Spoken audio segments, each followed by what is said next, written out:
Welcome to 1850 Main Street, a place where friends get together and talk about their country and hope for a brighter future.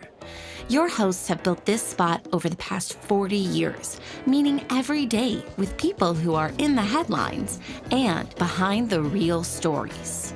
Today, Rob Walgate and Alan C. Duncan from the Public Square are joined by David Zanotti, the CEO of the American Policy Roundtable. Did the Biden administration really bully Meta into censoring certain content related to COVID-19 and other sensitive topics? Okay. I wanted to talk about Zuckerberg today. Mark Zuckerberg. You may have seen, he wrote a letter. People have been talking about this letter that he wrote. He actually addressed it to the Honorable Jim Jordan. We know Jim Jordan a little bit. Mm-hmm. You know Jim Jordan quite a bit, actually. So as soon as I read the letter, I said, I have to know what Dave thinks about this letter. So please tell me what you think about this letter. Well, I haven't read the letter. You haven't read the letter? No. Can I read the letter to you right now? Sure, I read the story about the letter, but I haven't read it. Sure. Yeah. Oh, okay. Let's go. All right, everyone. Story time. To the Honorable Jim Jordan, it's addressed. I'm not going to read. He lists the Committee on the Judiciary, lists the whole thing. If you're following along, feel free to read it yourself. Pull it up, read it yourself. This is Mark Zuckerberg. It says, Chairman Jordan, I appreciate the committee's interest in content moderation on online platforms. As you are aware, Meta has produced thousands of documents as part of your investigation and made a dozen employees available for transcribed interviews. Further, to our cooperation with your investigation, I welcome the opportunity to share what I've taken away from this process. There's a lot of talk right now around how the U.S. government interacts with companies like Meta, and I want to be clear about our position. Our platforms are for everyone. We are about promoting speech and helping people connect in a safe and secure way. As part of this, we regularly hear from governments around the world and others with various concerns around public discourse and public safety. In 2021, senior officials from the Biden administration, including the White House, repeatedly pressured our teams for months to censor certain COVID-19 content, including humor and satire, and expressed a lot of frustration with our teams when we didn't agree. Ultimately, it was our decision whether or not to take content down, and we own our decisions, including COVID-19 related changes we made to our enforcement in the wake of this pressure. I believe the government pressure was wrong, and I regret that we were not more outspoken about it. I also think we made some choices that, with the benefit of hindsight and new information, we wouldn't make today. Like I said to our teams at the time, I feel strongly that we should not compromise our content standards due to pressure from any administration in either direction. And we're ready to push back if something like this happens again. In a separate situation, the FBI warned us about a potential Russian disinformation operation about the Biden family and Burisma in the lead up to the 2020 election. That fall, when we saw a New York Post story reporting on corruption allegations involving then Democratic presidential nominee Joe Biden's family, we sent that story to fact checkers for review and temporarily demoted it while waiting for a reply. It's since been made clear that the reporting was not Russian disinformation. And in retrospect, we shouldn't have demoted the story. We've changed our policies and process to make sure this doesn't happen again. For instance, we no longer temporarily demote things in the U.S. while waiting for fact checkers. Final paragraph. Apart from content moderation, I want to address the contributions I made during the last presidential cycle to support electoral infrastructure. The idea here was to make sure local election jurisdictions across the country had the resources they needed to help people vote safely during a global pandemic. I made these contributions through the Chan Zuckerberg Initiative. They were, this is hard to do, seeing you in my periphery.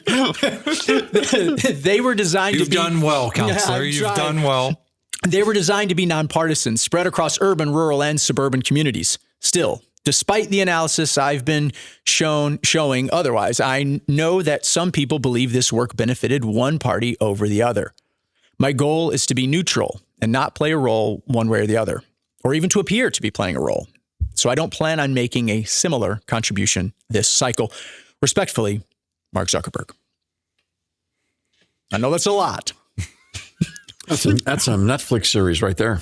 That letter, that's like 4 episodes right there. Wow. Let's remember that Mark Zuckerberg holds a record in regards to the entirety of the human experience. Okay. No one went from 0 to $1 billion faster or younger, reached the billion younger than Mark Zuckerberg. No athlete, no entertainer, no anybody. And I don't care how you try to adjust it for inflation, ain't nobody got rich as quick as Mr. Zuckerberg. All started out with a website, Judge Coeds. Yes, it all started off with a revenge website. And you know what? That would be tough to adjust to becoming that rich that fast. That'd be tough. That would do something to you, I think. No matter who you are. Yeah. And no matter how it came to you. Mm-hmm. I'm not suggesting for a minute he didn't earn it. What I'm suggesting is that mountain of wealth, and then it exponentially began to multiply, and that is a tremendous burden in life. It is. It is. Well, and of course, there's some people saying, "I'd like to try a little of that burden." But as you respond, I do want to let you know MSNBC has responded. To Zuckerberg's letter. Yes. And what did they say? Here's the headline. I'm going to read you the headline, and then underneath. Don't fall for Mark Zuckerberg's Trump-friendly suck-up. The Meta CEO's letter to Jim Jordan, in which he apologized for failing to push back after being, air quote, repeatedly pressured by the Biden administration, is nothing more than red meat for the MAGA crowd. Okay, so I'm sure that Zuckerberg woke up one morning, met with his advisors, and said, let's do something that will make Trump supporters really, really happy. What? That's bizarre. First off, what are we talking about? We're talking about $400 million that went in 2020 that went into specific districts in an attempt to facilitate the burden of the electoral processing, the vote processing, opening envelopes, all of that stuff. Was it Dropbox locations? All of the stuff that was going on with local boards of elections as they attempted to adjust to the largest surge in early voting, Dropbox voting, and mail-in voting, absentee ballots, et cetera, that anyone had ever seen before. 50% of the vote in that election had never reached that level, and it reached that level. And so now, how did Mark Zuckerberg have the foresight to see that what was going to happen? And how did he pick $400 million? And how did he pick the districts that he wanted to work in? All of those things are serious questions. And in spite of all the money that he spent, Pennsylvania still couldn't get anywhere nearer to counting their votes on time and promptly.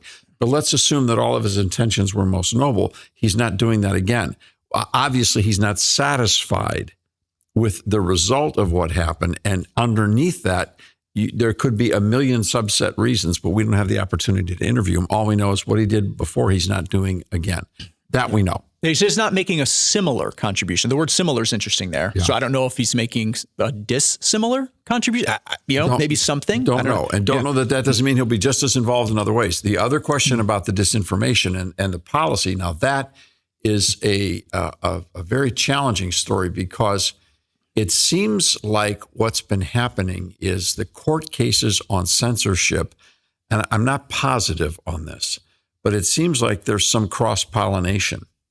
Like our friend Dr. Aaron Cariotti out in California, who is a part of a group of medical professionals who were being censored, who had great information, who were right about what they were saying and were knocked out and off of social media.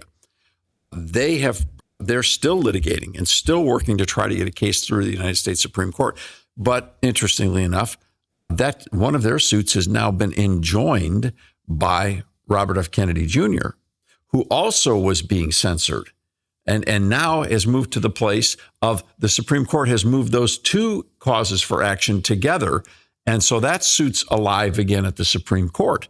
There's all kinds of stuff that's going on in regards to the government attempting to censor social media. And now we can say maybe Mark Zuckerberg has suddenly realized that playing this sort of Silicon Valley and Meta mindset versus government and versus the world, there's an extraordinary arrogance that comes off of Meta in which they're almost sounding like, well, since we have reinvented reality, we will now dole out to you a measure of our gratitude and benevolence and explain to you how these things work. It almost seems like that pedestal is crumbling. Well, and I think part of it's crumbling because Elon Musk was willing to spend 40 some odd billion dollars to help expose. To punch him in the face? Well, to punch him in the face, but also not to censor people, to let people tell the truth. Yeah. And if you saw what the left did when he did that, they're like, well, you can't let people just say whatever they want.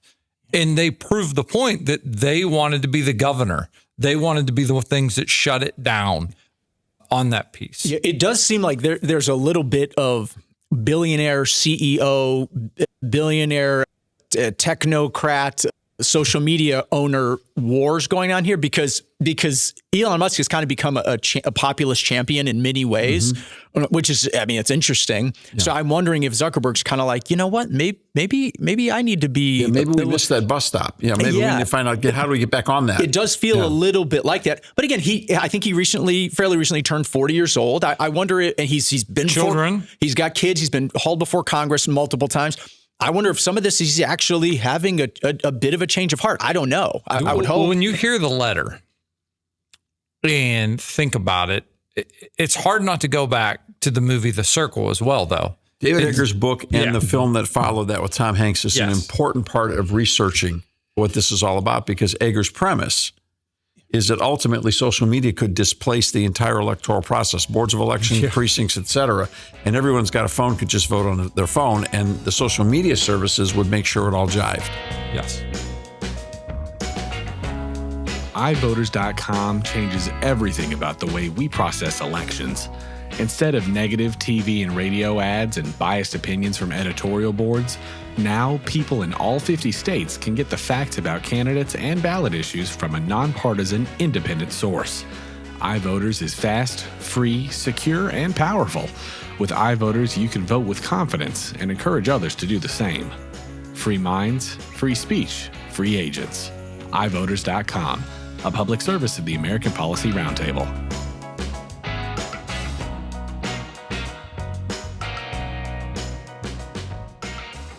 I mean, that movie highlights how scary of a proposition that could be when the government is, in essence, involved in every aspect of your life. And the thing about it is, though, and I think 10, 20, 30 years from now, the next generation, our kids are going to push this stuff away. I said it to someone yesterday. I said, I feel like social media for our kids will be cigarettes for what were to our parents to what they are for us. Where everyone did cigarettes. Isn't that interesting? I think the next generation is going to be like, no, I hope you're right. That's that. A really good analogy. I think there's two reasons that you probably are right. The first is that it's a fad and it wears out after a while. Like, I mean, just it gets old, right? I don't know what Zuckerberg sees, but what I've been told is that Facebook or Meta is a fad. And by and large, other than old people, nobody does it anymore. Sure. But how will I know what my neighbor has for breakfast if they delete their? Well, but in the meantime that we're living in this fad, people still are trying to share information on it, and especially when people can't get on mainstream media news services, people do depend on sites like X and Facebook and YouTube and Instagram to get these other people out there right now. That is the seemingly surviving channel of relevance.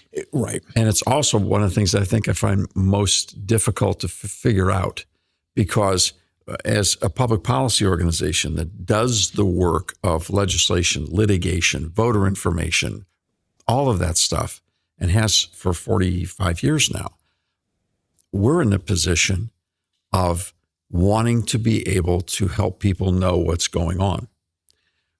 And so we have to study all the major news sources, because we not only have to know the what, we have to know the why and who's behind it and what the propaganda is and where the stories are and so on. That's a burden that we readily accept. But people don't have time for that. They don't want to make time for that. And I've continued to view Meta and Twitter as a shortcut.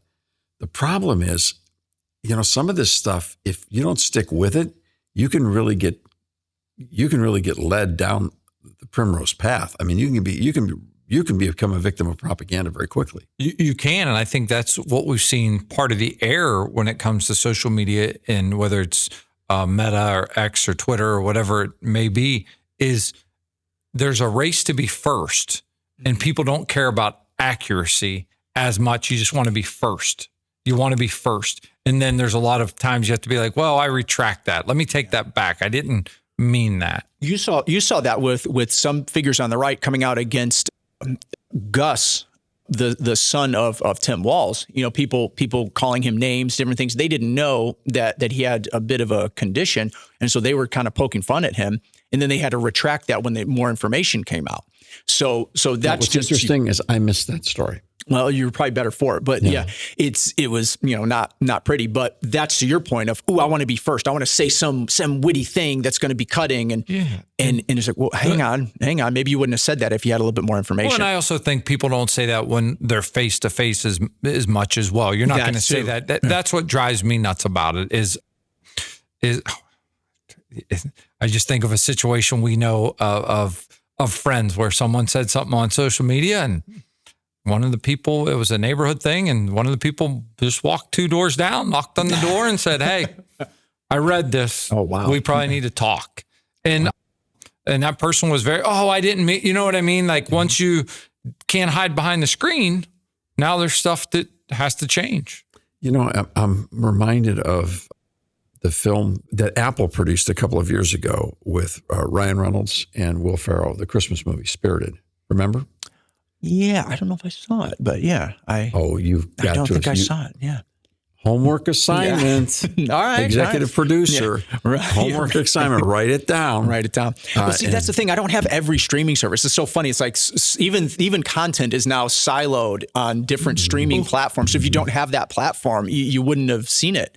Can we gift it to them or something? Yeah, we'll get it to you.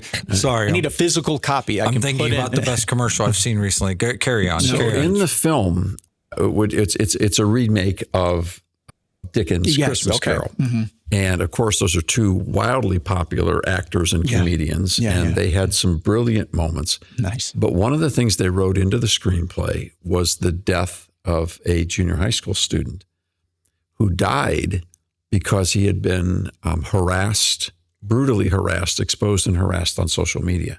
Wow. And they wrote that into the script. Yeah. And I thought that was very bold for a company that is so deeply engaged in the Silicon Valley technology changing of the American mind.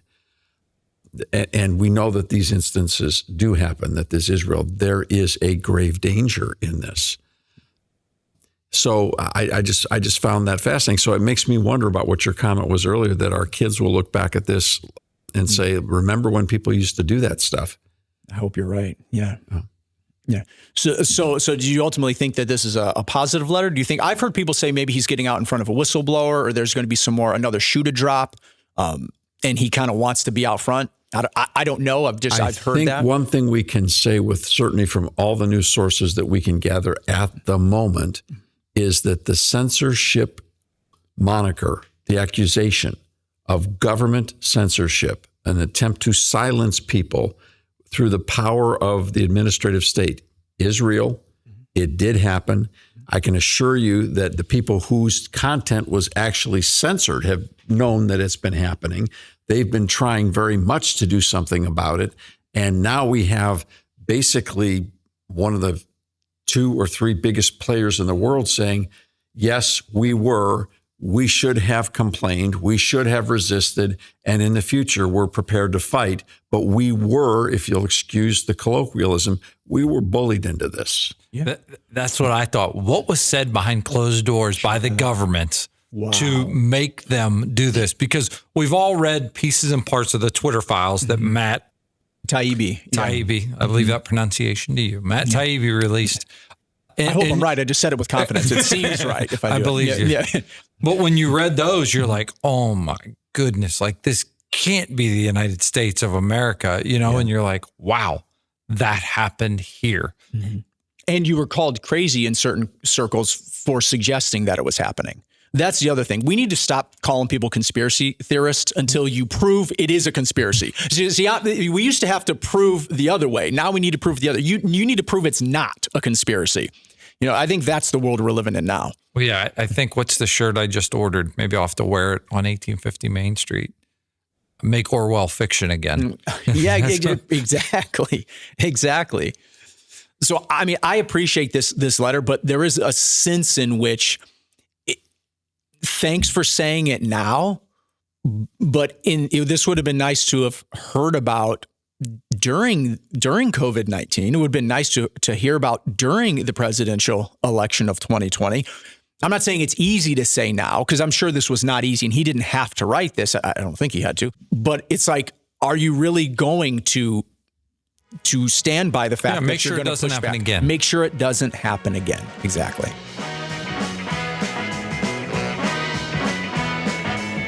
The conversations are just getting started. To get connected, check out 1850mainstreet.com. We don't data mine anyone or sell your information. Subscribe today so you don't miss a single conversation. We'll see you next time here at 1850 Main Street.